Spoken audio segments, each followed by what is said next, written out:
Friends, CKD stock market news channel में आप सभी का स्वागत करता हूं। चैनल पर पहली बार विजिट कर रहे हैं तो दोस्तों चैनल को सब्सक्राइब कीजिएगा। सबसे पहले बात कर लेते हैं, बहुत तेजी से जो रिजल्ट्स आ रहे हैं उनकी चर्चा कर लेते हैं। यहाँ पर भारत का फॉरेन एक्सचेंज रिजर्व बढ़ते हुए देखने को मिला और इसी वजह से देखिए भारत का शेयर मार्केट भी ऊपर चल रहा है। 24,500 के ऊपर हम टिके हुए हैं। दोस्तों 2-4 दिन, मंडे ट्यूसडे वेंसडे, 2-4 दिन केवल अगर हमारा 24,500 के ऊपर अगर हम टिके रहते हैं तो आप ये मान के चलिएगा अगला टारगेट फिर 26,000 सीधे देखने को मिलेगा। 9 कंपनियों को सेबी ने परमिशन दे दी है आईपीओ लाने के लिए। भाई साहब, आईपीओ के अंदर तो बम्पर पैसा कंपनियां ले लेके जा रही हैं। Rediff.com, Garuda aerospace, play simple games जैसी दिग्गज कंपनियों के आईपीओ आने वाले हैं। तो जो आईपीओ इन्वेस्टर हैं गुरु तैयार रहो, आपके लिए पूरा मालामाल करने वाला टाइम आ रहा है। एयरटेल ने दोस्तों क्या करा कि 85% अपनी सब्सिडरी के अंदर स्टेक को एक्वायर करने के लिए परमिशन दे दी है। एसबीआई के नतीजे बहुत शानदार रहे। 13.73% का ईयर ऑन ईयर बेसिस पे 24,113 करोड़ का इसका रिकॉर्ड नेट प्रॉफिट दर्ज हुआ। टाइटन ने भी रिकॉर्ड नतीजे पेश किए। नेट प्रॉफिट जहां 62.88% से ईयर ऑन ईयर बेसिस पे बढ़ता हुआ देखने को मिला। महिंद्रा एंड महिंद्रा ने भी दोस्तों अपनी होली ऑन सब्सिडरी जो इसकी है उसके अंदर स्टेक को डाइवर्स्ट करने का प्लान बनाया है। कोल इंडिया को एक मतलब प्रेफर्ड बिडर ये हैं कोल इंडिया। और हिंडाल्को के भी नतीजे बहुत शानदार है, बल्कि जो कल के दिन रहे सबसे शानदार नतीजे हिंडाल्को के ही रहे। Net profit 75.15% year on year basis पे बढ़ते हुए देखने को मिला, जो कि 7,013 करोड़ का रहा। और कंपनी का दोस्तों कमेंट्री भी बहुत अच्छी रही। इन्होंने कहा कैपेसिटी को भी एक्सपेंड करेंगे। ब्रिटानिया इंडस्ट्रीज के भी नतीजे ठीक रहे, 13.56% के ईयर ऑन ईयर बेसिस पे।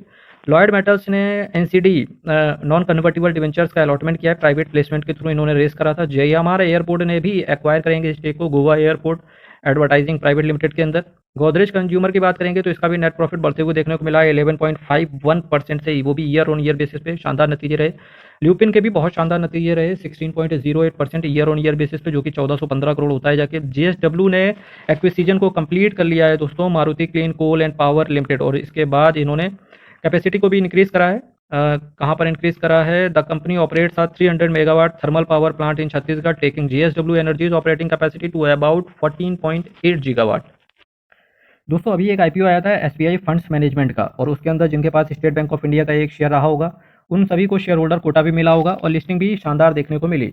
लेकिन स्टेट बैंक ऑफ इंडिया का शेयर भी में अभी उछाल देखने को मिला, और करंट में जो स्टेट बैंक ऑफ इंडिया का शेयर प्राइस है 1,097 रुपये का चल रहा है, और उसके जो नतीजे आए वो भी शानदार आए हैं। दोस्तों ये स्टेट बैंक ऑफ इंडिया तो आपको पता ही होगा, इसको इंट्रोडक्शन की जो जरूरत है ही नहीं। मार्केट कैप की बात करेंगे, भारत का सबसे बड़ा बैंक है।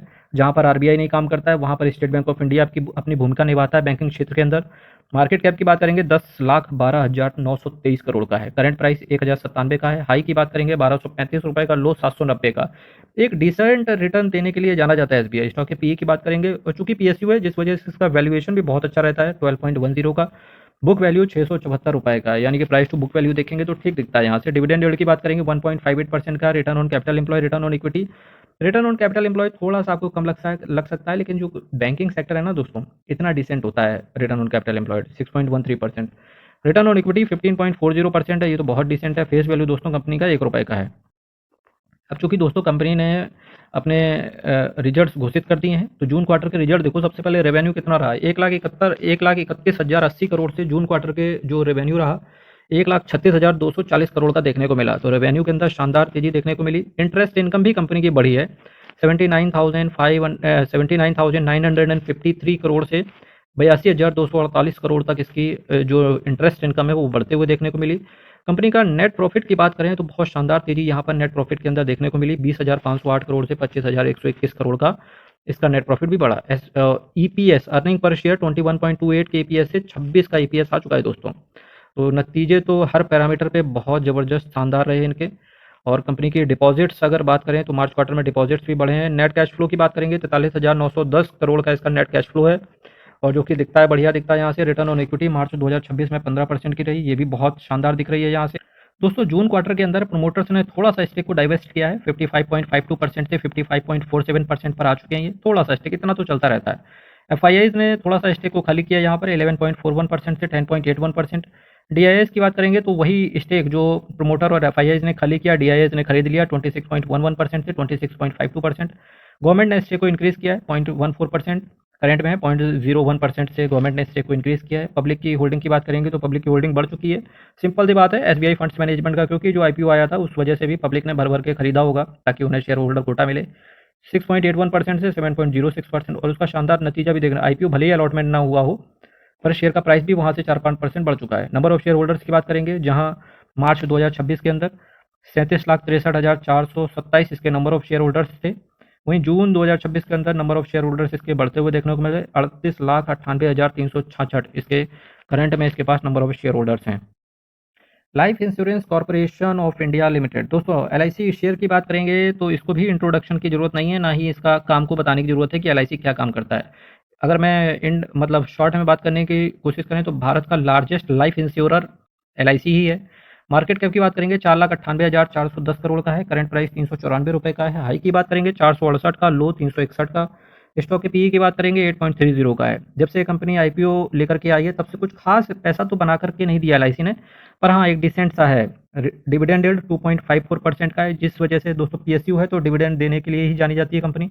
रिटर्न ऑन कैपिटल एम्प्लॉयड क्या शानदार है, 35.10% का। रिटर्न ऑन इक्विटी 37.80% का। फेस वैल्यू कंपनी का 10 रुपये का है। तो हर पैरामीटर पे जो फंडामेंटली स्ट्रॉन्ग जिसे आप कंपनी बोल सकते हो, एलआईसी उस पैरामीटर पे तो खरा उतरता है। दोस्तों LIC life insurance, SBI life insurance, HDFC life insurance, ICIC prudential life, Max financial, Canara, HSBC, तो ये तो कुछ इसके पीयर कंपेटिटर होते हैं जाके। जून क्वार्टर के जो रिजल्ट रहे दोस्तों, सेल्स की बात करेंगे 2,76,744 करोड़ से 2,39,866 करोड़, सेल्स इसकी गिरी है। एक्सपेंस की बात करेंगे तो 2,65,521 करोड़ से 2,25,854 करोड़। तो जहां सेल्स गिरते हुए देखने को मिली, वहीं इसके एक्सपेंस भी गिरते हुए देखने को मिले। दोस्तों नेट प्रॉफिट के अंदर भी थोड़ी सी गिरावट देखने को मिली है। क्वार्टर ऑन क्वार्टर बेसिस पे अगर देख रहे हैं तो 23,467 करोड़ से 13,584 करोड़ के इसका दोस्तों नेट प्रॉफिट में गिरावट देखने को मिली। अर्निंग पर शेयर में भी गिरावट देखने को मिली, 18.55 के 10.74 का। ईपीएस भी गिरा है इसका। अब दोस्तों अगर मैं कुछ और चीज़ों की यहाँ पर चर्चा करने की कोशिश करूँ कि बोरोविंग्स कंपनी की, देखिए कंपनी पूरी की पूरी डेट फ्री है, अदर बोरोविंग्स भी नहीं है, केवल लीज लाइबिलिटी है। और लीज लाइबिलिटी दोस्तों 57,71,951 करोड़ की लीज लाइबिलिटी है।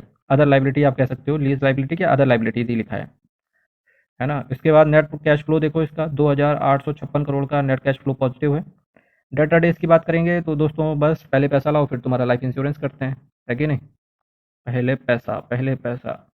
प्रोमोटर्स की होल्डिंग देखिए, जून क्वार्टर में 96.50% प्रोमोटर स्टेक ओन कर रहे हैं। कंपनी चूंकि दोस्तों अभी हाल ही में लिस्ट हुई थी, लेकिन इसके अकॉर्डिंग होता क्या है, स्टेक को डाइवेस्ट करना होता है कंपनी को, ठीक है। और जिसकी रिक्वायरमेंट की वजह से जब स्टेक को डाइवेस्ट करती है, इसके लिए ओएफएस कंपनी लाती है।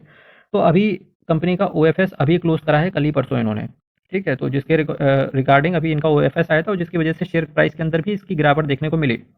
एफआईआईएस की बात करेंगे 0.44% का है। डीआईएस की बात करेंगे 0.99% का स्टेक है। डीआईएस ने स्टेक को गिराया है, हालांकि एफआईआईएस ने स्टेक को इंक्रीज किया है। पब्लिक की बात करेंगे तो पब्लिक ने भी स्टेक को इंक्रीज करा है 1.90% से 2.06% का। नंबर ऑफ शेयर होल्डर्स देखेंगे तो 21,11,766 के हैं, लेकिन वहीं जून 2026 के अंदर नंबर ऑफ शेयर होल्डर्स यहाँ पर बढ़ते हुए देखने को मिले 21,52,897 के।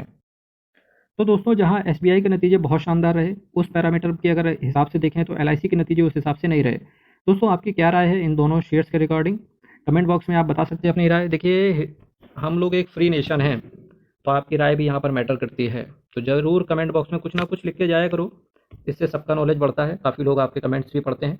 दोस्तों चैनल को सब्सक्राइब करना है, वीडियो को लाइक करना है। कल फिर आपके साथ मिलेंगे, तब तक के लिए हर हर महादेव, बहुत बहुत धन्यवाद।